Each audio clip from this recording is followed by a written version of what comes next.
Hey everyone, and welcome back to Whole Soul School and Foundation's Fireside Chats for May 2020.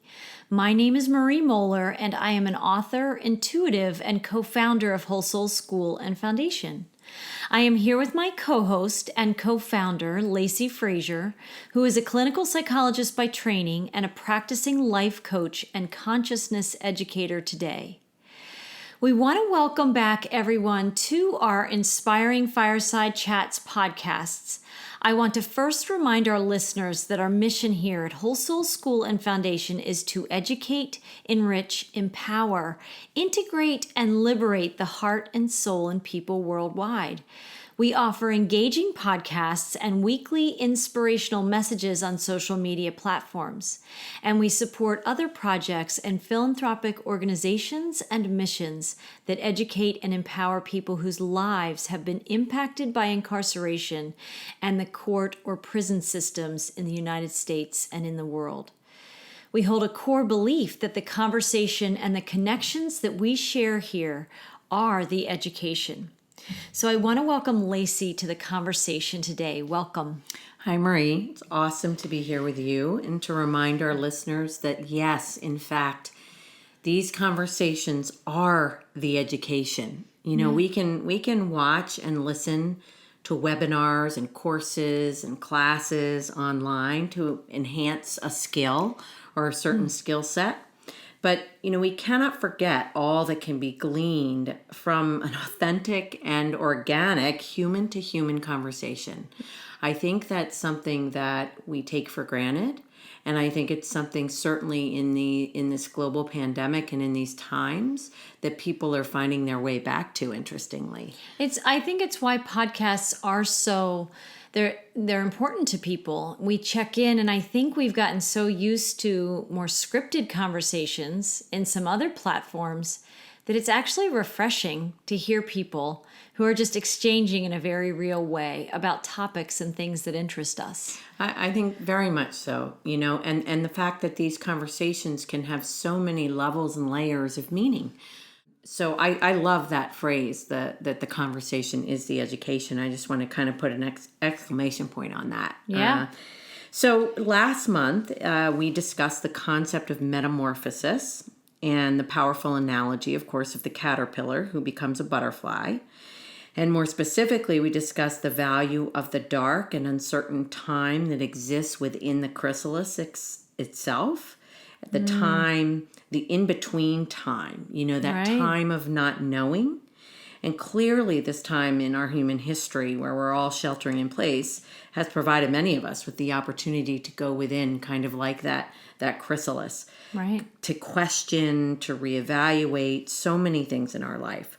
Mm-hmm. And I don't know about you, but I feel like I'm seeing more and more people through social media talk about how they've appreciated this time. Yeah. On many levels. And of course, that's not to say that it hasn't triggered hardship and pain for some. Illness, for sure, for certainly. Some. But no matter what it has brought into your life, it certainly has been a time of reflection. And review. And review, absolutely. Right? And so this month, as you and I have discussed, we would like to continue the conversation in a way that would be helpful to our listeners. So I thought a great topic for this month at this time is the topic of self-care and specifically how self-care relates to coping. These kind of sound like two of the same things in one way, and then they sound very different to me, especially as a psychologist, right, in another way. Right. So I wanted to talk a little bit about self-care and coping, and I found this sweet little article on positive psychology by somebody named Jamila Trimble. And I'm not going to read the whole thing. I'm just going to read the sort of metaphor that occurs at the beginning of the article, and I thought we could kind of take it from there. Sounds great. But I thought it was a great metaphor. Yeah. Okay, so I want you to picture a nice, clean 2019 convertible Mustang with shiny blue glittery finish. Yes, glittery. Now, we might not have glitter on our car, but this car has glitter. And imagine driving off the lot with the top down, feeling the breeze and the sun shining on your face. Now let's picture driving this same car 9 months later, and the service engine light comes on while driving on that breezy, sunny afternoon. And you think, wait a minute, why is this light coming on when I've only had the car 9 months? I just purchased this car 9 months ago.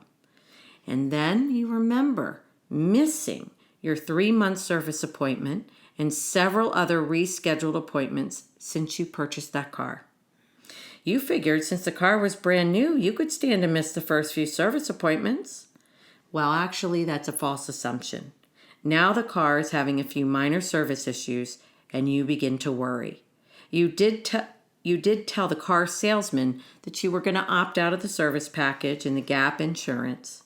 Yikes.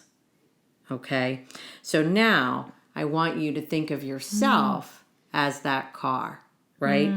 And those 9 months without a proper diet, exercise, rest, and relaxation very well could trigger a mental and emotional breakdown or somewhere in between.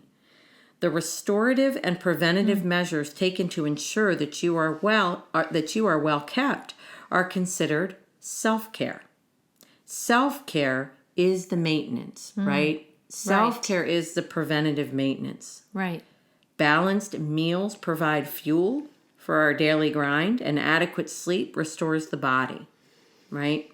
So in this analogy, we can probably use this to springboard into this concept that in this analogy, the preventative maintenance was absolutely necessary, but the owner of the car talks to themselves and says, "Well, it's brand new. I don't need to keep up the car. I'll wait until something happens." Right. Exactly. Right? Which a lot of us do. And then you can do reactive maintenance, right? Because that's the opportunity that happens when you don't do the self-care, as in the present moment, right? Throughout your daily life, there can be this other time where you have to put out a bunch of fires, right? Whether they're emotional fires, physical fires, whatever they might be. And you jump into coping. Right, exactly. I was going to say that's sort of what the coping is. I think the coping are the emergency visits to the car place. Right. The emergency phone calls, the calls to AAA because you're on the side of the road because you didn't take care of the car. Right. So go ahead. Well, and I just want to say to me, whether you said these are two sides of the same coin, I think there is truth to that because there is a common core thread in both of them, which is care, right? Yeah. When you cope to care or you nurture to self-care, you still have to care, right? Yeah. And there's a core thread of caring for ourselves if we're the vehicle in this metaphor, and we are the vehicle of our own lives, right? Really. And so, we really get to think about that. And as we've been in this chrysalis time period and the world is still going through the effects of this pandemic, right? And some of us are reemerging. Some of us are still in sheltering in place protocols. It's different in all different places in the world right now. But we've all had some time to chrysalis in, to shelter in place, right? To do some reflection and review. And this is, not only are we seeing that with our physical vessels, our bodies, right, as we go through this experience and sheltering in place, and lots of things that we might have been able to ignore, like you're talking about in that metaphor of the preventative maintenance. Now we're with ourselves all the time, and there are less distractions, right? Even if you work from home, there's less of the doing that we do going on right now. Yes. Right? Yes. And the comings and goings that was a normal part of modern day life. Now we are sheltering in place. So even if we're busy with tasks, to some degree, it's not nearly the level that we normally carry, that kind of caseload, right? And I think when we shelter in place, we're in that reflection place, we might notice oh, my knee has been bothering me. Maybe I should make that appointment since I had the time, if you can make an appointment, right? Or at least you're making a mental note. You're kind of taking inventory when the world around us has gotten a little bit quieter and we're in our homes and all of that. And the same thing is true for our homes, right? I've noticed neighbors taking care of things, right? And, just attending to their houses and their properties and gardening a little bit more and tending. caring for, stewarding, caregiving, nurturing, right? We're having a little bit more time to do those things. Whether or not we've noticed it, that's something else. But we are given this opportunity for this kind of self-care in a time that the world is coping with a virus, right? Coping with the impact of a virus. And, this is something that is a metaphor now, but it's been a metaphor centuries ago, and it will be for decades to come, right? This is something that human beings have to really tune into and learn the art and the gift of what true self-care is. And when we are in positions where we simply have to cope and react and deal with a trigger or a catalyst of some kind to make us take care of the things that we often will push to the side, right? We can do it differently, and we can really learn. Well, I think, when I think about the concept of self-care and preventative maintenance, and especially this metaphor with the car, I think it is we live these human lives that have been, at least, so fast-paced and so distracted. And we don't prioritize taking care of the self in the way that I think we all could and should, in a way. And I think, it'd be interesting to look at the number of doctor visits and the number of emergency visits and in people who don't do any kind of preventative maintenance. You and I are two people who we go to the doctor pretty much, knock on some wood, but once a year. And I think part of that is because we are very conscious in what we're putting in our body as far as food and drink. Right. We try to get a decent amount of exercise, not too much, but a decent amount. And we are also, we meditate and we do some stretching and there are certain things that we do very methodically that I think we've learned to do over time that have helped us stay healthy, for the most part. Well, we brought a consciousness into our life, I think. Yes. We can call it self-awareness if that's someone's language, but, whether it's self-awareness or consciousness, versus it's kind of like that internal locus of control versus external, right? Right. So we realize that we're the creator, we're the author, we're the driver of our experiences. And therefore, if I'm the one scripting the whole thing, I'm going to choose these foods that I know support my vessel the best, right? Right. Versus being totally unconscious and just letting whatever come our way and being more in a position of just figuring it out or reacting to it. And I think I've done that journey. I've done the reacting and I've done the coping. And it's not to say that something unexpected couldn't come through my life, but you cultivate these skills. The same thing, like if you're building these skills of being more conscious and aware in the self-care, right? We're building these skills, in our lives so that we are nurturing that and we have those protocols and they just become a part of who we are and what we do. And I think, it's like tending a garden. Absolutely. It's a great analogy. And I think of our world today, there's a lot when I think about the rise in yoga studios and acupuncture and some alternative medicine practices. I mean, a lot of these are about self-care and preventative maintenance. I remember a time when I thought it was so extravagant to think about going for a massage or for an acupuncture session, because I thought that was something I just didn't think was important. I was going to put my money somewhere else. Right. But then when you realize that it's part of taking care of the body as that in that preventative maintenance realm, right? You start to value it and you start to prioritize it. It extends the lifespan, but not just extending the lifespan, but the quality of that life. Yeah. And I think that's also, so in the metaphor of this car, we definitely are seeing that, right? And I was just thinking when you were talking about when you read the story in 9 months, but you think about it, in 9 months, a baby can be born, right? Mm-hmm. In 9 months, an entirely new being can be created, can be birthed, right, into this world.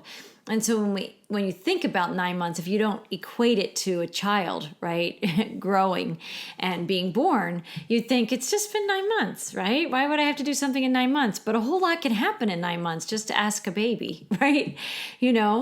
So when it was developing, it didn't have certain parts of itself at certain stages of that 9 months.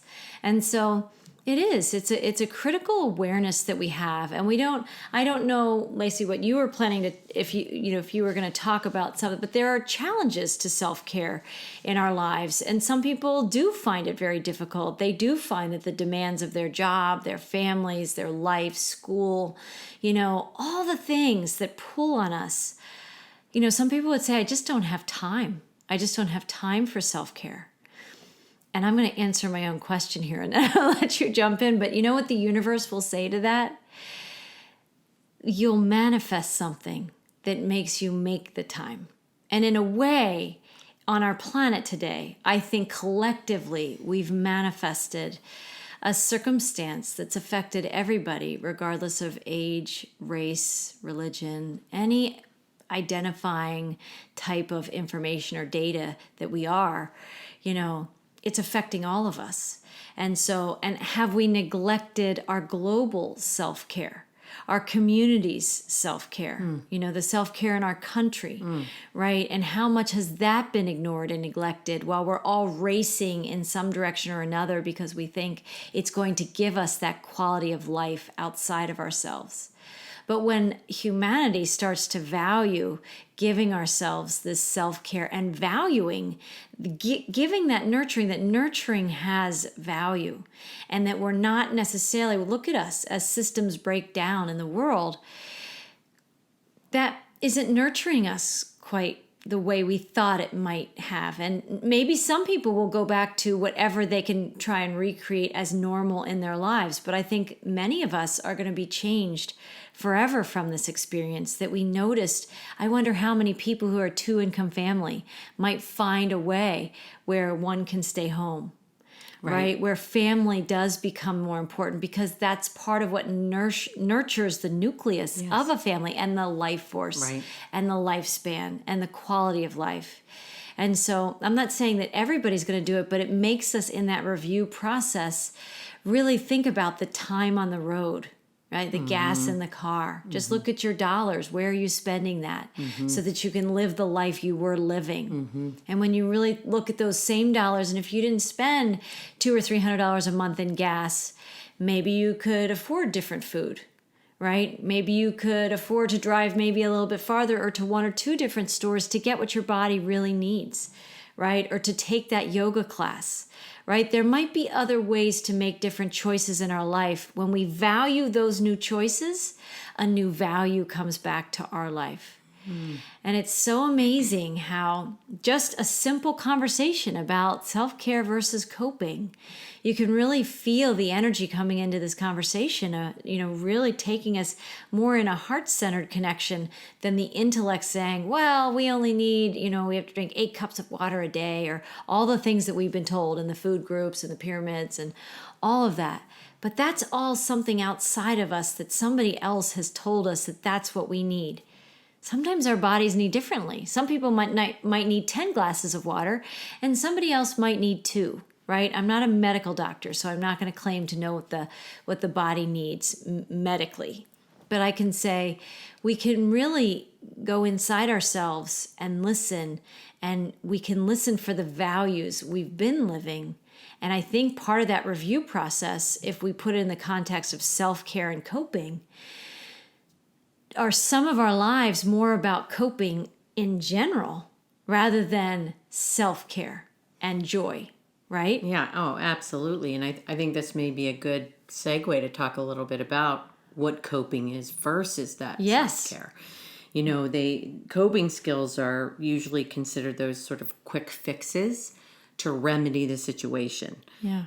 So the days that we have that are really stressful, the traffic, an overzealous supervisor, relationship discord, financial stressors, an ailing parent, and even that check engine light on the car. I mean, how are we going to relieve the stress in the moment or in the day-to-day? And a coping skill, that's what a coping skill is about, is relieving the stress in the moment or in the day-to-day versus a long-term sort of more self-care focus. And I think, we can mention, I think it's important to mention sort of the unhealthy or dysfunctional coping skills that some people engage in. And so on that list might go, the use of alcohol and the use of drugs. Certainly substances, right? Yeah. That kind of dull us down or give us some kind of relief. Give us some kind of relief. Food. A lot of people struggle with that. Drugs, alcohol, food, overworking. Sometimes if I'm a workaholic, I'm helping relieve stress in another area of my life. Yeah. So there's all kinds of things that we as human beings engage in or can engage in that give us temporary relief in the moment of that stress. But underlying that, like if you keep going with that strategy, you got a broken down car. We got a broken down car, and you've got like in our bodies, you can have inflammation. Right. There's many things that creep disease, in. period, right? Disease. Well, we create a vessel that invites more of the dis-ease, right? When it's not tended. It's just like, same thing I was referencing the garden. But if I don't tend to my garden, and one of our garden areas we haven't tended very well this year, I know what it looks like. And people can probably imagine when you don't tend a garden, nature takes over, right? And so I've got weeds, and I can't just very well go and plant rows of lettuce or things that I might actually consciously want to grow. I'm allowing things to come my way, right? So that garden scripts itself, and I have to react to the weeds instead of tending the garden, so I plant the seeds. Exactly. Right? Exactly. Yeah. And coping skills are not all bad. I mean, there are healthy ways to relieve that stress in the immediacy, right? I mean, I know after a long day at work, I used to come home and the very, very first thing I wanted to do right away was take a hot shower. Yeah. For a lot of different reasons, but I could feel my whole body relax and sort of clean the energy of my whole energy body at the end of a long day in an environment that was highly stressful. But in that scenario, though, I think you're going to give some examples of that. What you might call coping is also, it's really getting much more closely aligned with self-care. Sure. And many people approximate this. So anybody who's listening, if you do say, well, what are the things I do to cope in my life? If you follow those breadcrumbs of the coping, you can probably walk yourself back and into a greater experience of self-care. Yes. Right? Yes, good point. Yeah. So I don't have a long list of sort of healthy coping mechanisms, but certainly taking a shower, taking a long walk in nature, walking the dog, breathing. Breathing has become something that we so take for granted, but that has incredible healing potential and certainly helps with relaxation, and it supports our immune system. When we breathe properly. All of those things go a long way in tending our own inner garden and our own self-care. Yeah. And I mean, there's a myriad of things that people can manifest in their lives in terms of stressors and triggers, especially at this time. But also just, when things were more normal and will be a new normal as we go forward, there's many ways that this manifests for us in our life. And I think there's all kind of coping strategies. If we think about the conversations we had last year at Whole Soul School and Foundation, and we went through each month talking about the hero's journey, there's all kind of ego defenses and barriers and blockades and ways we talk to ourselves to talk ourselves into the life we're living. One of the core things I always want to remind our listeners at Whole Soul School and Foundation is that we have choice. We have choice. And that's really what this comes down to, is it's a choice of self-care or a choice of coping. And it's just a matter of how you want to show up in your life and choose to actively participate in the cultivation of the experiences that you're going to be having. And, as I said earlier, I, for one, definitely found that becoming somebody who was just having to react to experiences versus somebody who is creating the life I want as much as I can, that's a huge distinction. Huge. It's huge. Really. Yeah, I just did a whole class on it the other day. I mean, It's not as stark as kind of being the victim of your life to being the creator of your life, but it's in that realm, it's the definition of empowerment to be able to understand that we are the creators of our life. And every single day we have 1,000 forks in the road in our mind. Really? And we can choose to go to the right or we can choose to go to the left. Including what we're thinking about. I mean, That's what I mean, in our mind. I mean, in our mind, exactly. Right. And so between our thoughts and then our external circumstances and how we want to interact with those external circumstances from an internal place. Right. And for me, I've learned it's not perfect, but I've learned that I want to cultivate that inner grounding and connecting to my center. And when I listen to that, I do the breathing. And when I listen to that, I get out in nature and I make a connection every day. When I listen to those things, I do those things throughout my day that do nurture and fortify me in a way that if I just say, you know what, I'm too busy. And the days that I find that I'm able to say that to myself, I'm just too busy, I end up, I don't know if I'd say paying the price, but I end up experiencing sometimes more of an opportunity to cope than if I had just made this little portal of 5 minutes in my day.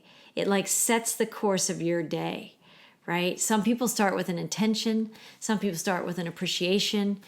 When we don't start the day that way, we're already chasing the day to catch up. Well, I think that's a brilliant, if a self-care skill is how do we start our day? Because it really is the kind of anchor to the rest of the day. Yeah. And I know for me, when I can, and not when I can, because I always can, when I choose, right? When I choose to, before my feet hit the floor in the morning, to affirm and set the intention for a really positive, love-filled day, boy, I do so much better, Also, gratitude. What I was appreciative for the day before and what I'm already going to be appreciative for in the day coming. These when I can set my day with those things, I really have such a more grounded day and joy-filled day. And that's a self-care skill, but I really have to train myself to do that, and I think we all do. I think we have to really start to pay attention. Well, in our world culture, if I bring it back to the global experience we're having, the world we've been living in really doesn't support that self-care. And this pandemic in this particular moment in time, made us think how many people, because of paychecks or income for their family, make the choice that when they know they have a cold or something like that, they know they don't feel their best, they still go into work because they're driven to meet those requirements instead of the first requirement, which is self-care. And I know that all of us, we have income requirements, we have responsibilities to our family, to bills, to lots of things. But that is something to pay attention. And I think, again, we're still inviting you as a listener to reflect, right, on what are those choices that you make every day, that you are making, even if you're making them unconsciously, right? What are the choices that you're making, and do they bend to the side of coping or do they bend to the side of self-care? And what ways could you take a step or two or three in the next week or two that makes that small but huge step to just prioritize giving yourself something positive, something in gratitude, something I just felt when you were talking about gratitude, that gratitude precedes you. If you could just imagine already the things that you're so thankful for in your day. And for some people, that's just way out of their range, and they are steeped in a life of tremendous coping. I can tell you from my own experience, and I just would invite you to consider this, and there's many books talking about this, is, you take the first step, you plant the first seed. it's like, you can't grow a flower if you never put the seed in the ground. And you'd say, well, I just don't have time to grow the flower. When would I ever be able to do that? Well, if you don't even put the seed in there, nothing can grow. So, we do have to take those first steps, and you'd be amazed how much easier it gets. You do form a habit of from not taking care of yourself in the way that might be the most optimal to really enjoying the benefits of taking care of yourself in this deeper, more conscious way. Well, and some people don't even realize that their entire day is a string of coping skills. Right. Right. And so in any case, I wanted to just kind of go back and revisit our definitions of the two. Yeah. Okay. Just to distinguish it again and make sure we haven't missed anything. So coping skills are those daily go-to tools that help us relieve stress and improve mood. And of course, there's categories. There's healthy and there's unhealthy. Right? Think about relieving stress and improving mood. And there's a lot in the unhealthy category. Right. But there's a lot that can be in that healthy category as well. And then self-care is the regularly scheduled maintenance that helps to prevent and restore oneself from stress. Mm-hmm. Okay. Yeah. So I think we've talked about a lot of different preventative maintenance, a lot of self-care skills and a lot of coping skills. And there's many more in both categories. Mm-hmm. But I would ask our listeners to think about this, especially in this time. What am I doing regularly and preventatively to help me stay on a course of health? And what am I doing daily to relieve stress and improve mood that could be either healthy or unhealthy? And I'd rather be on the course of long-term self-care than just coping all the time. Right. Right. Well, when people are looking for more joy or ease or, to relieve pain or whatever it is, you'd be amazed at how these small little seeds of attempts and effort and intention to take care of yourself in a different way, how it pays those dividends back to you. And if you can open your eyes to be willing to look for that and see that is in many ways what begins to show up for you. And these are new habits. We're vibrational habit forming creatures. Absolutely. We are vibration, we are energy, and we are, creatures of habit. So when you can pair the two and be aware of energy and be aware of your habits and what are your energy habits in your day, right? I may have brought this up. I feel like I've said this before on a podcast, but what I was thinking when you said that, as just an example, is we recently had a kitchen remodeled, and I've watched everyone in the family go to get the fork from the fork drawer that was the fork drawer for 17 years and is now in a different location in the kitchen. And nobody, still, 3 months into the remodel and people are still going to the old fork drawer. Exactly. Even though we know, right. And we consciously know, right, where its new location is. And consciously chose it. That visual motor rehearsal that, and it just shows you that it does take consciousness to change a habit. Yes. And I do it still probably every night when I come down to, close up the house or whatever and turn the lights out. I somehow am always turning to the wrong wall, which was the right wall before. Right. And now I have to turn to the new wall where the light switch is. The new switches, yeah. And so we do. And we just have to be very self-compassionate. Self-compassion is another form of self-care. Yes. And that is another way to ask the question, what's the self-compassionate choice here? Yes. Right? If I'm not, obviously here in the pandemic, if I'm not feeling well, do I go out? Do I go shopping? It's self-care and community care, right? If we really answered that question, and if we were supported to stay home when we're not well, and hopefully these are things that are going to need to change in our world structures, that people have the ability to take time off if they really aren't well without a penalty. And a big financial penalty. Maybe there's a different way to do things than the way they've been done that most of us can remember for decades. We're creators.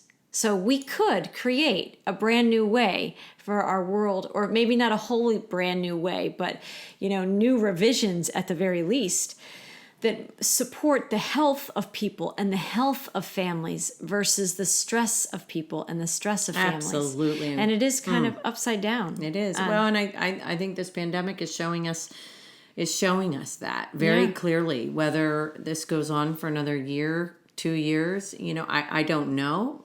2 weeks, I don't know. Right. But I do know that it is teaching us something monumental in all facets of our life. Yeah. There's profound lessons. And, when you're on the hero's journey and you start seeing with more open, aware, awake eyes, everything is a message for you. Mm-hmm. Everything is an opportunity to grow in some way or to learn something new or to try something new. Yeah. And so... we definitely hope to seed that in people's consciousness here at Whole Soul School and Foundation. I want to thank you, Lacy, for joining me today. This was wonderful. Yeah, thank you. It was a great conversation. And I want to remind our listeners again that, we are focused here on educating and empowering and inspiring people to find that integration, to find that wholeness inside themselves. And also to support, other nonprofits and other projects that are supporting people who have literally experienced time in prison and are trying to reset their lives.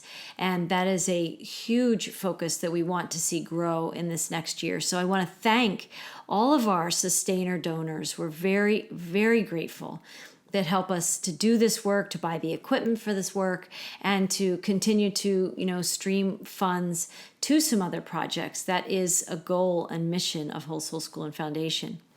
And to be a positive presence in the world. That's another, part of what we do. Yeah. So I'm grateful to our listeners for spending time with us and listening to these conversations and sharing them with anybody that, you feel might benefit with them, whether it's a post on social media or you share a direct link to somebody who you think could benefit from it.